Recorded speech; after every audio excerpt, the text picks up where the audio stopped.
Welcome to the Huron Valley Now podcast, where we highlight inspiring stories of business, life, and giving back. Today, we've got a giving back episode as we're here with Dave Bell from the Community Sharing Center of Highland. Can you tell me a little bit about what you're all about there at the Community Sharing Outreach Center? Sure. Community Sharing is primarily a food pantry located in the Highland area. We serve the Huron Valley School District, which is 101 square miles, and we're centrally located right there in the Highland near the post office and library.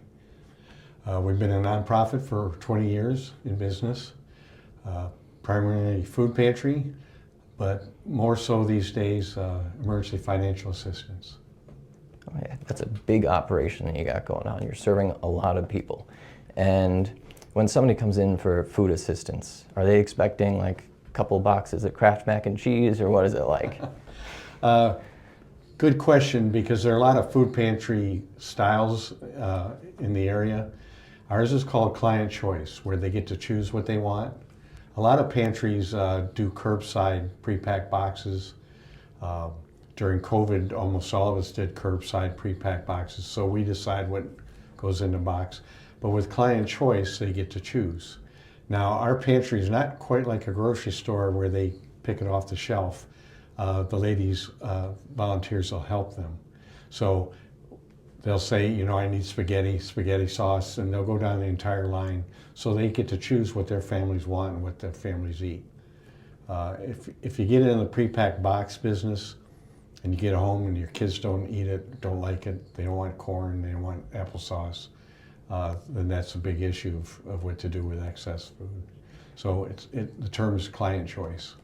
Yes, I think that's a wonderful program that you have going on there, Yeah. and it's one of those misconceptions that people have, or sometimes it's not a misconception, but that they're going to get really bland, boring food that they're not going to want to eat anyway. Right. But it seems like they get great food from. There's a lot of USDA government food out there, and some of it can be pretty boring. Dried egg noodles or dried beans. Our food is, we buy wholesale from Gleaners, food bank in Detroit, and it's similar to what you would see quality-wise at Aldi's or Save a Lot. And that's probably about 65% of our food. We get another 20-25% we purchase from Myers through a program that Myers has. And I say purchase, that's actually donated via gift cards. And then the rest of our food is from the community donations. So the Meyer food is a little better brand name, better quality than maybe what you get at Aldi's. Mm-hmm. But it's all similar. That's really cool hearing all that goes into getting people their food. Yeah. And you said you're not just food, but you're also some emergency assistance now, Right. helping with some bills, maybe rent if somebody needs it. Yeah. So if somebody's in an emergency situation like that, how would they get some help? Sure. They'll visit our pantry and we'll have them sit down with a caseworker. Normally, our pantry day is normally Tuesday 10 to 1, and we'll have 5 caseworkers on site. Monday through Thursday, we'll have 2 caseworkers, and just this morning we had 2 families come in needing assistance. So they'll sit down with a caseworker, talk through their situation. We need to vet them a little bit, or quite a bit, because they can't just come in and say, I need help with $5,000 worth of rent, and we just can't simply write a $5,000 check. But we'll talk through with them. What we do for clients with significant issues, let's say $5,000 in rent or a shut-off notice from DTE, is our caseworker will call a couple other local agencies in the area, talk through it, and see if we can share the expense.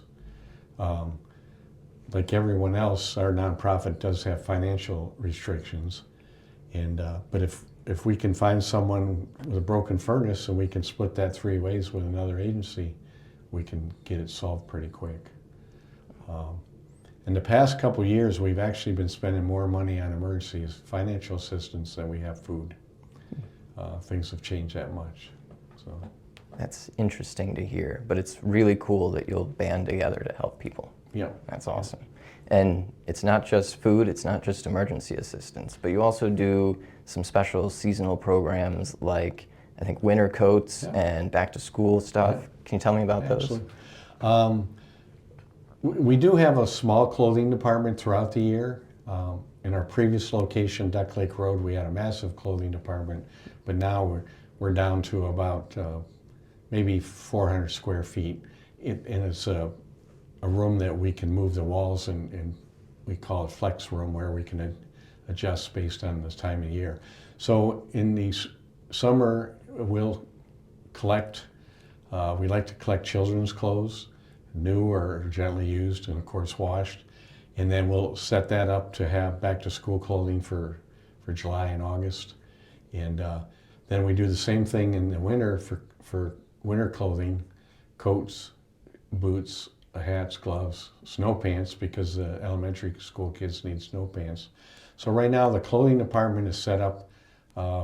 We probably still have another 100 coats left over and things like that. Then as we head into the spring, we'll close up the clothing department for a while, because we have 2 significant garage sales every year, and one of them's in May. So pretty soon we'll have to close up the clothing department and then set up for the garage sale. Saying that, if a family comes in and needs clothing, we always will have some stored away, or we'll have a conversation that we can maybe even take them up to Meijer or Salvation Army or something like that. But those are our seasonal clothing programs that we have. We also have we call free table. We have items we get donate from Walmart or Costco. We'll set out for the clients. Just sometimes silly things, but they're free, and the families enjoy going through that. I love that program that you have. And it's a big deal being warm. And especially, you mentioned the middle school kids, they got to go out during recess. They need the snow pants, and it's a big deal if you can't do that. So and we work with a few of the school counselors. We'll reach out to them, let them know what we have on hand, and they'll come over and grab a handful of coats or gloves or something. And then sometimes we have some boots to help the kids out. Very good. Yeah. Oh yeah, and that probably costs a little bit of money though. How do you go about getting that? You mentioned some of the big fundraiser events that you have. Yeah. What are those? We have several significant fundraising events, a couple coming up this spring. We'll start each year with what we call Trivia Night, this year at the American Legion in Milford. I believe it's March 29th. And then that raises a little bit of money, a lot of fun. In June, we'll have our golf outing June 6th. That's a pretty good fundraiser. That can raise that's enough money to buy food for the pantry, at least for 1 month. And we have a good turnout. We've run 120 golfers at the golf outing. And then also in May, we'll have our spring garage sale. We have 2 garage sales, spring and fall, and a spring garage sale could probably raise enough money for 2 months worth of food, and that'll keep us going. And then in the fall we have a second garage sale, and then we have a very significant event in October called Empty Bowls at Baker's in Milford, a major community event, probably 400 attendees. Empty Bowls raise a significant amount of money that really helps us through the Emergency Financial Assistance Program. So those are our main fundraisers. Yeah. The last couple of years, I brought my family up to the Empty Bowl Project. Oh. It's a lot of fun up there. Getting some soup, getting the hand-painted little bowls. It's a really good time. And you get to sample about 16 soups from all the restaurants. So. Yes, trying to rate them with the family. It's a good time. At Empty Bowls, we'll have a silent auction that helps a little bit as well. So. Yes, and they have really interesting items that you can win there. Right. Like some of them are ride-alongs at different parades, and it's really cool. And they have a cake auction every year where we'll auction off cake, and the cake might go for $60, $70, and then someone will share that at their table at Empty Bowls. Yes, that's a lot of fun. You see the whole cake walking down. Yeah. We have a great MC for that. And it doesn't just take money to make this all happen. It takes people. Yep. What's it like volunteering there? We have about 100 volunteers. They're obviously all at the same time. Tuesday is our main pantry day. We might have 30 plus volunteers in the building to get through the pantry setup and the cleanup. The 100 volunteers are throughout the year. Quite a few volunteers through the garage sale, which takes about 4 days to set up, run the garage sale, and another couple days to clean up. So we have a significant number of volunteers, mostly senior citizens. I'm kind of one of the younger ones, but it gives the seniors something to do, meaningful, and have a lot of fun. We think we're a fun place to volunteer at. So. I love that. And if somebody wanted to get involved and help out, how would they do that? They can call our office manager, Bert. Everyone seems to know her. She's lived in the area for many years. Chat with Bert, and she can talk through the opportunities. One of the problems is we're always looking for younger folks, but some of our seniors don't want to give up their jobs, so we have to have a nice transition. But that's a lot of fun. We enjoy a good mix. One thing we're not good at, I know a lot of people see on TV or hear pitching in a food pantry, like Gleaners, Forgotten Harvest, Focus Hope. They do large groups. And I know we get scouts that want to do something or large groups, and our building's not big enough, and we just don't have enough work for them to do. If they go downtown to Detroit Gleaners or Forgotten Harvest, they can take groups of 20 or 30 and keep them busy for 4 or 5 hours. And we only have a couple events that the Rotary will come in maybe once a year, or a couple of the Girl Scouts around Christmas time. But people get frustrated because if they have young kids, they want to help, and it just doesn't quite work out at our place. All right, that's good information. It's interesting to know how there's a right spot to volunteer. Right. Yes. Yeah. And I was curious, do you have any experiences that stand out as rewarding from volunteering your time here? Well, many. I've been doing this 15 years. I did as an employee at Gleaners, and I've been at community sharing now for over 10 years as a volunteer. And I always say handing out food is the easy part, not to insult our pantry volunteers. But when you get into casework and emergency financial assistance, and you see some of the hardship cases, and we help where we can. Like I said earlier, we have to have a discussion on their situation. Sometimes it feels a little harsh. If you're in a bad situation, you don't want someone questioning you, why are you in this situation? Or, what are you doing to get out of it? But you got to have some conversation and counseling at the same time. But someone can't come in and say, I need a $5,000 check for my rent. One of the questions with rent and utility assistance is, what are you going to do 29 days from now when the next one's due? If it's a broken car or a broken furnace, leaky roof, one time you can get through that. But the other times, like I said, if it's a monthly payment they're in trouble with, and sometimes families get in trouble just for a month due to a medical situation, or my husband broke his arm, he's out of work for 6 weeks. And those are ones we really can really help and make an impact on, is those short-term assistance. Makes a lot of sense. Yeah. So what's the next event coming up? I think you mentioned it, and how can people get involved in it? Sure. Right now, this time of year, things are pretty quiet. We've all calmed down from Thanksgiving, Christmas, holiday, New Year's. So we've started collecting donations for the garage sale. and we're there Monday through Thursday, 9 to 1.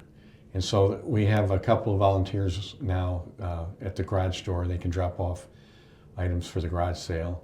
We would prefer not to be fussy, but items that have some value that could be sold at a garage sale or have some meaning. Sometimes well-meaning folks will drop something off that's from the 60s, and it's just a little difficult to get rid of at the garage sale. But we have that now going on for a few months. And then, as I mentioned earlier, the trivia night, a lot of fun, maybe 50 or 60 folks. We've tried it before at restaurants, and it's so we can enjoy the food, but it was too difficult logistics-wise and background noise. And so this year we're going to do the American Legion in Milford, quieter place. We're coming up with some ideas like Jimmy John's sandwiches or pizza or something. We got to noodle that around, and we also want to keep our costs down to help with the fundraising.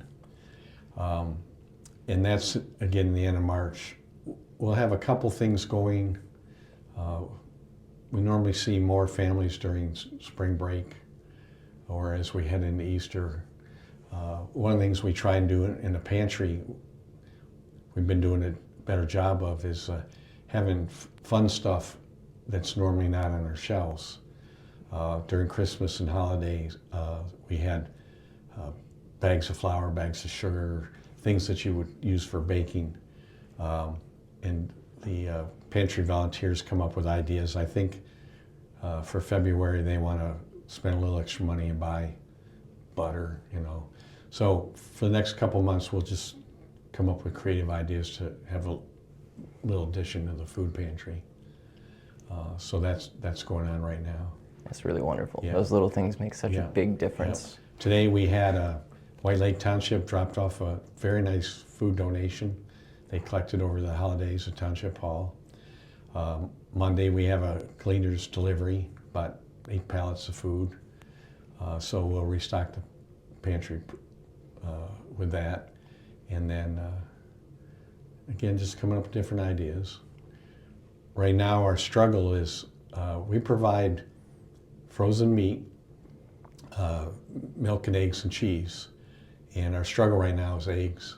If you watch the news, we were getting eggs for about $3 a dozen, and now 2 weeks ago they were $10 a dozen. Right this week I think they're $9. So our volunteers have been going to Myers and Kroger and trying to buy eggs instead of our wholesaler, but still they're $4.50, pushing $5 a dozen. That's wild. Yeah, so eggs are a little stressful right now. But we try and spend our money and shop wisely, and right now we're just running up to stores, grabbing what we can. Sounds like you have a very good team there. Yeah. And if people want to help out, they can get together some items that they think have a little bit of value to them, so they can help fundraise at that big garage sale and bring them down. Yeah. And I always ask people, do you have a lesson or a mantra or something that you'd like to share with our community? Maybe.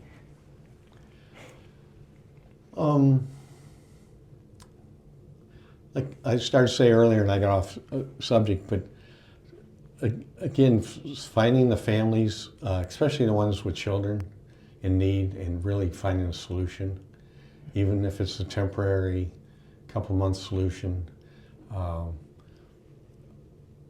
We did a study, and we figured if you visit the pantry, retail costs would be about $125 for a shopping cart.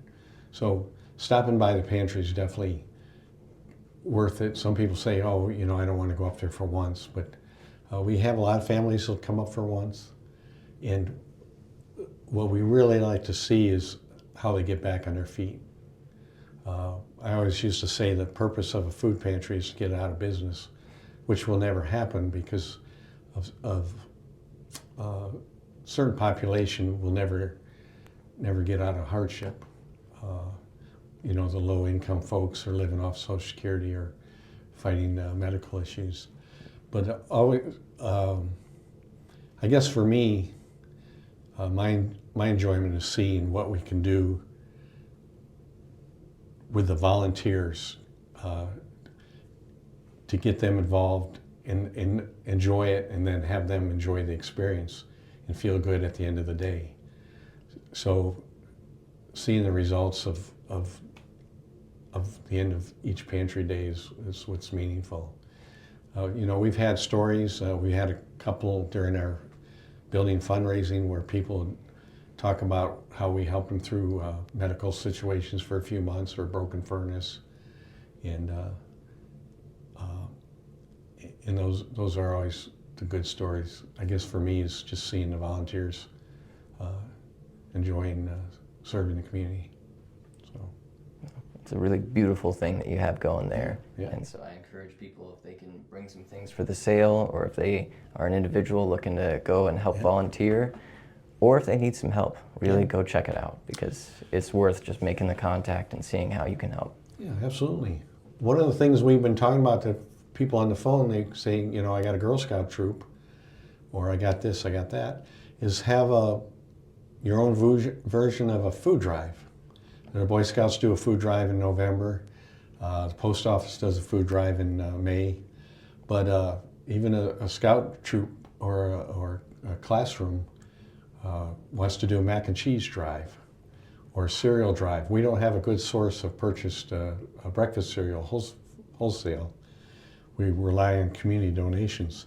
So having a peanut butter and jelly drive, even in your community, and that'll always save us money. If a jar of peanut butter is $1.29 for us wholesale, any peanut butter that's donated helps save costs. And kids can get into fun stuff, cereal, peanut butter and jelly, mac and cheese, SpaghettiOs, raviola. That's another canned food drive that kids have fun with. Oh, yeah. Those are some really cool ideas for people to get involved. Yeah, I love it. All right, well, thank you for coming on the show. Okay. I really love this episode. It was a lot of fun. And again, I really stand behind what you're doing there. And so if you need some assistance, check them out. Okay, absolutely. Thank you. All right. All right. Go ahead. It's great having you. Hey everyone, it's Dr. John. I hope you enjoyed this episode of the Huron Valley Now podcast. Make sure you hit like, subscribe, and check us out for our next podcast. This episode was sponsored by the Rho Tribe Chiropractic. When you're ready to embrace a healthier perspective tailored to your needs, discover a world of wellness with the Rho Tribe. Everybody say, bring not bone alone. Come on, bring not bone alone. At the Rho Tribe, we specialize in easing daily pains and discomforts at our House of Wellness, where we focus on what truly works for you. Everybody say, bring not bone, hey, bring not bone alone. Everybody say, bring not bone alone. Yeah. Experience the difference at Rho Tribe Chiropractic and Wellness in Highland. Call or text at 248-800-6214